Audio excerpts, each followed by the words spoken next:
Player one. Time. Player two. Level one.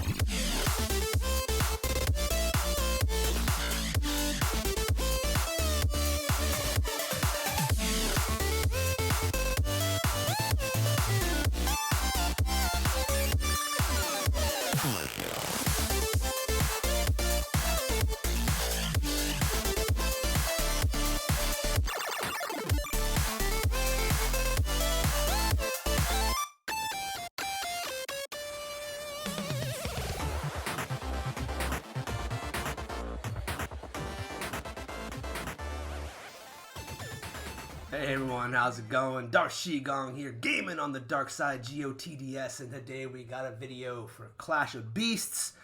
We got Sklamis versus Lopus. Just, decided to combine these two since these are the two beasts that I play the most. Just gonna kind of go over some gameplay and some thoughts on them.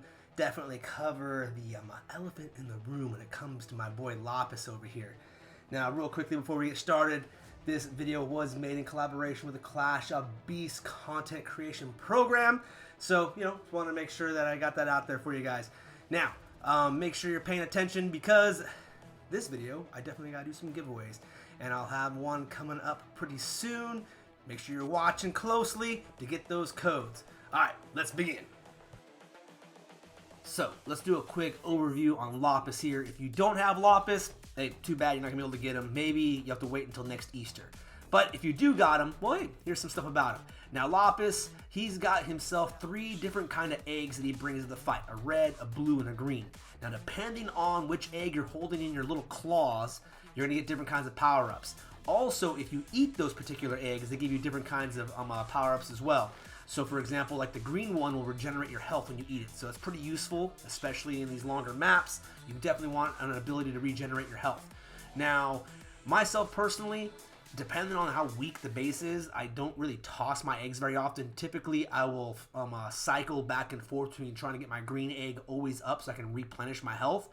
And I'll use my little in the rabbit hole thing where you're able to go backwards if need be as well.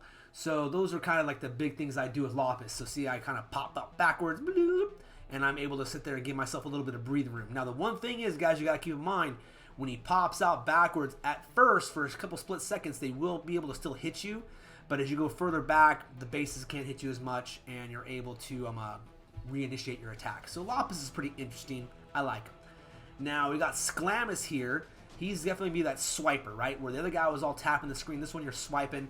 Now, I did finally unlock his third power, which is this little razor blade thingy that you're able to toss. When you toss that, it's going to increase your power in your attack. Now, I thought there'd be a better rotation for this guy, but there really isn't. Pretty much, you're pretty much going to use 2 powers mostly. You're going to use a safety shield, which gives you a little bit of protection, and when it blows up, it gives you back some of your health. And you're going to be using that little razor wheel a lot. Luckily for us, that only costs you 3 mana at a time, so as long as you're not attacking a base where there's a worm tower, you're able to get your mana back pretty quickly. The last power, which shoots out like this little fire, like blast everybody, personally I feel is kind of useless. You can hit it and it recovers some mana, but you got to get really close when you do it. So if you're going to use that power, I would suggest popping your shield first, getting close to the towers, and then hitting them with that fire blast thingy. Then you can regain some mana if you really, really need it.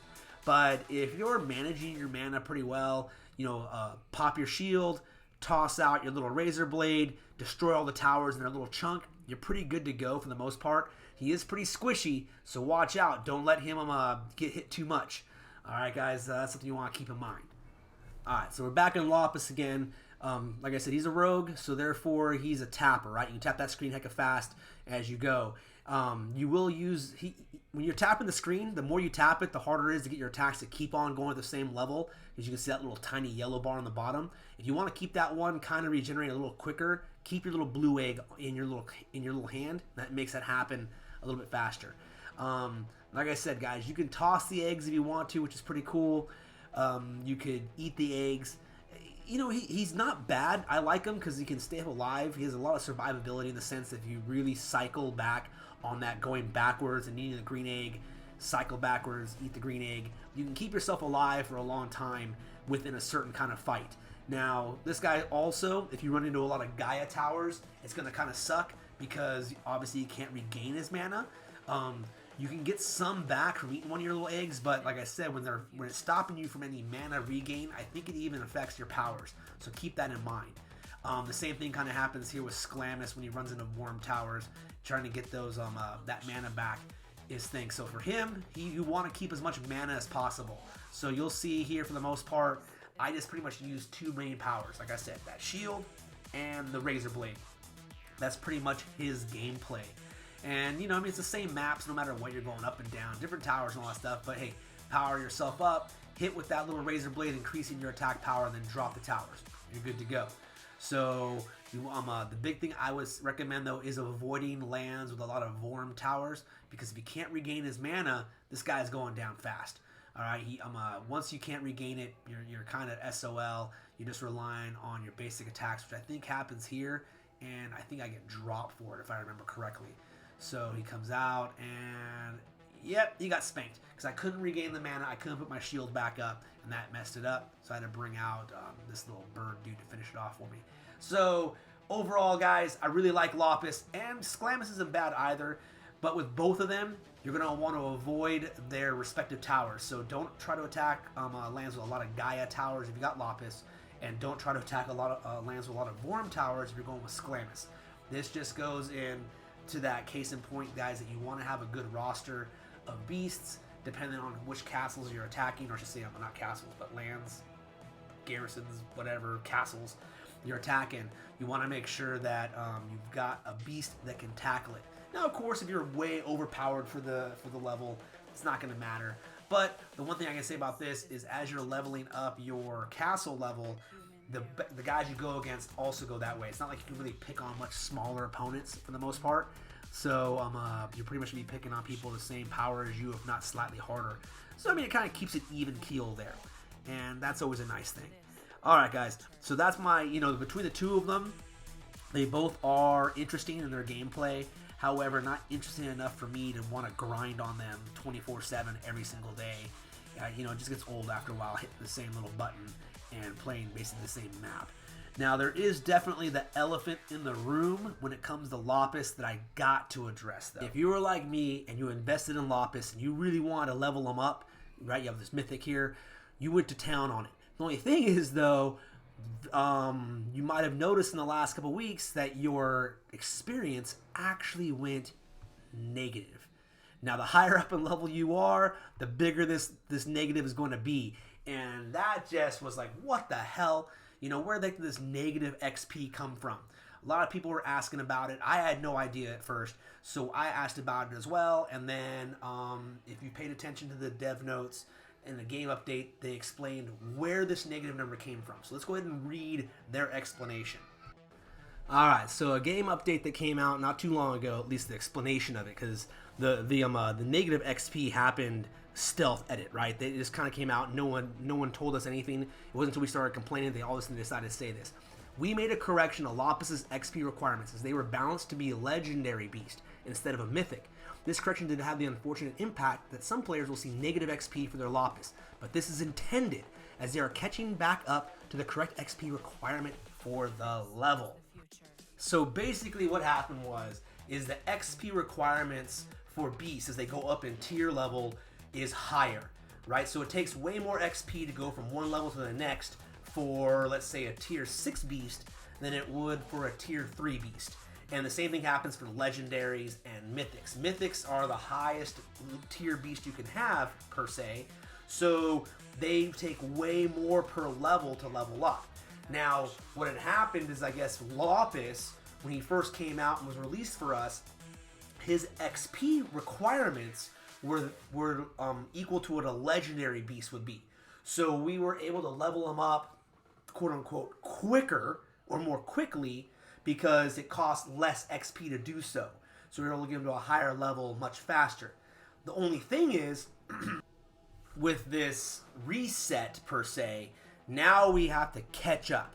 Now, I can understand on one level why that would be fair, I guess. You know, I mean, technically this is XP that we should have been putting into this beast to go, but it's not the player's fault that that's what happened, right? I can understand them making the fix so that we can't go all the way up to level 50 for less XP.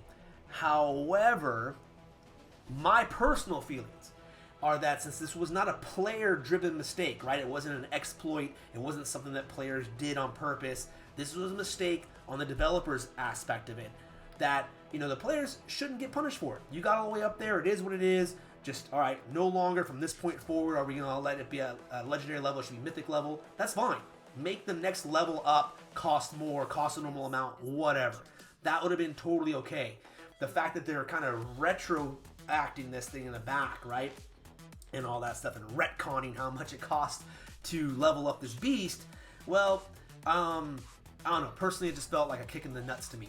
That's just my take on it. You know, excuse my French on that one there, but I was not exactly happy. I was totally jacked about trying to get Lopus all the way up to level 50, and this definitely burst my bubble. I'm not saying that I'm not going to take Lopus to level 50, or I'm not going to keep playing Lopus, or I'm going to quit the game because of it. No, that's not what's going to happen.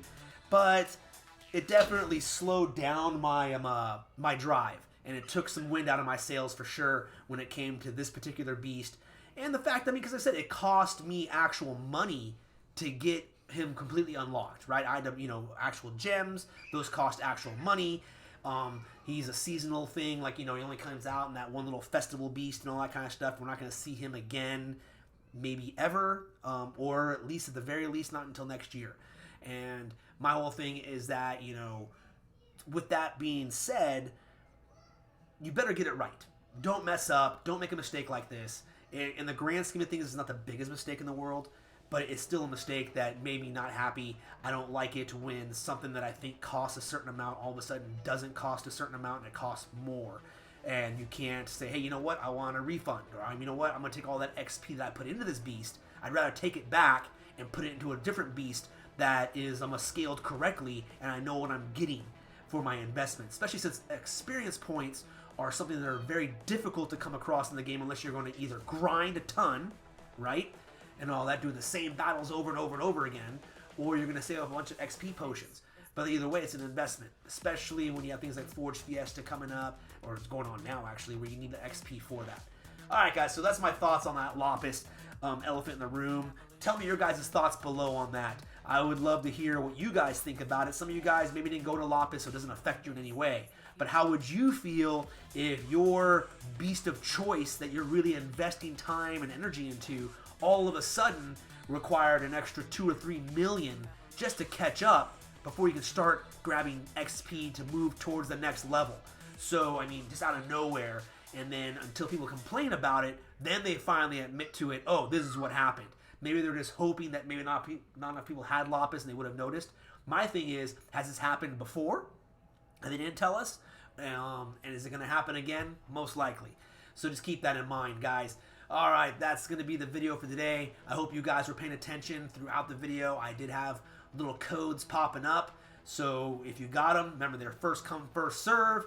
You know, you once they've been taken, unfortunately they can't be taken again by the players. So if you were watching, you got them. If you weren't watching, well, hey, and you didn't get them.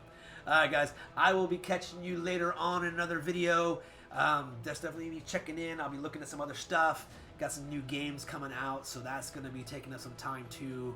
And yeah, that's it. So until next time, I'm your host, Darth Shigong, and as always, I hope to catch all of you gaming on the dark side. This is the future.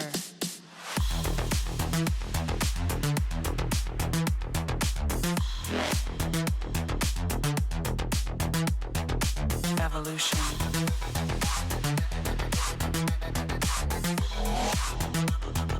This is the future.